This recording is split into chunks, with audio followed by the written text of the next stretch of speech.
Selamat malam, saya Panembahan Dr. Mistik, host dari podcast Satu Suro Activity. Sekarang Satu Suro Activity bekerja sama dengan Anchor. Aplikasi ini sangat membantu saya untuk membuat dan publish show saya ini. Perlu kalian ketahui, ternyata membuat podcast itu sangat gampang sekali dan 100% gratis. Anchor tidak hanya mempermudah untuk membuat podcast. Dalam hal distribusi pun aplikasi Anchor memiliki banyak jaringan, di antaranya Spotify, Apple Podcast, dan platform podcast lainnya. Tidak perlu berpikir lama, segera download aplikasi Anchor dan bikin podcast kamu sekarang juga, gak pakai lama.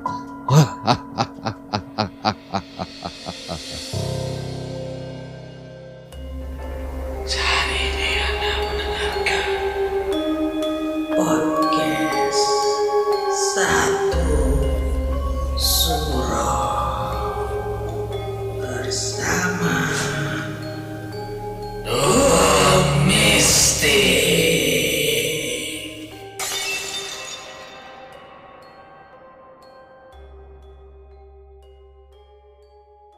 Assalamualaikum warahmatullahi wabarakatuh. Rahayu, rahayu, rahayu. Para pendengar Satu Suro Activity, saya Kodam dari Dr. Mistik.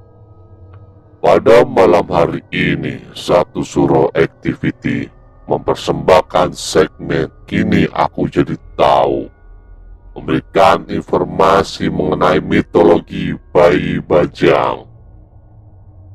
Selamat mendengarkan.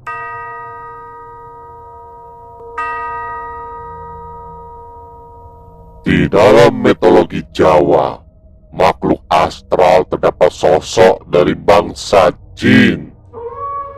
Di tingkat jin level terendah, yaitu jin setan, dengan sebutan bayi bajang atau bayi ambar yang memiliki ciri fisik hampir sama dengan tuyul, hanya memiliki wajah yang tua, kepala besar, dan badan seperti janin.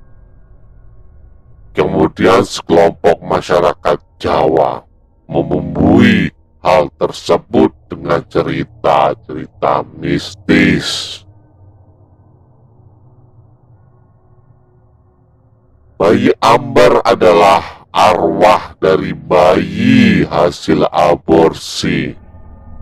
Bahkan ditambahkan cerita bahwa bayi ambar atau bayi bajang hingga saat ini masih terus mencari ibunya untuk bertanya kenapa mereka digugurkan.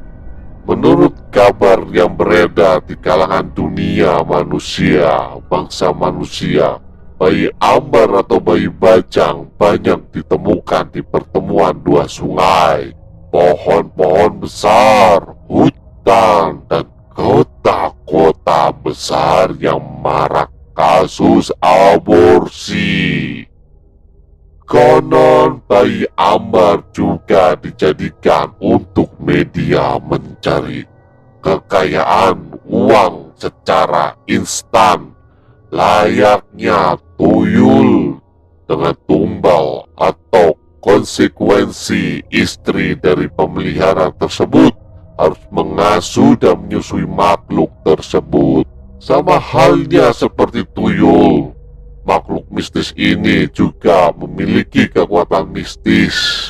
Makhluk ini dipercaya dapat menangkal serangan gaib. Syarat memelihara bayi bajang atau bayi ambar haruslah orang lajang. Kalaupun sudah mempunyai pasangan, ada mahar yang harus dibayar. Seperti kita mengambil anak dari panti asuhan. Tentu saja melakukan praktek seperti memelihara bayi ambar atau bayi bajang untuk mendapatkan kekayaan secara instan adalah sesuatu yang menyalahi aturan agama atau norma-norma kepantasan adat dan budaya di dunia manusia. Menurut mitos, bayi Ambar atau bayi Bajang akan terus mencari orang tuanya. Mereka bertanya dan ingin mengetahui jawabannya mengapa mereka digugurkan. Hal yang lebih mengerikan lagi adalah arwah bayi aborsi tidak akan tenang sampai orang tuanya bertobat. Pasalnya, selama berada di dunia, janin tersebut mendapat perlakuan yang tidak baik dan bahkan tidak dikubur. Janin hasil aborsi tersebut kebanyakan dibuang begitu saja di tempat sampah atau saluran pembuangan air. Bayi aborsi memang bisa menjadi tuyul atau bayi bajang, tetapi tidak semuanya menjadi tuyul atau bayi bajang. Hai para manusia, jangan engkau melakukan aborsi, karena ini akan menyulitkan janin untuk bisa meninggal secara damai. Tapi jika memang sudah kejadian hal tersebut, ingatlah para orang tuanya mesti bertobat dan mengirimkan doa untuk si bayi yang digugurkan. Para pendengar Satu Suro Activity, terima kasih sudah mendengarkan. Dan nantikan episode majikan saya, Dr. Mistik, menelusuri dan melakukan podcast di rumah Dokter Raja Aborsi yang melegenda, yang sudah terbengkalai bertahun-tahun di Surabaya. Dan ini sudah menjadi urban legend di Surabaya.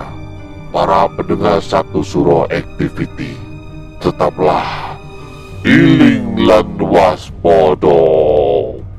Assalamualaikum warahmatullahi wabarakatuh. Rahayu, rahayu, rahayu.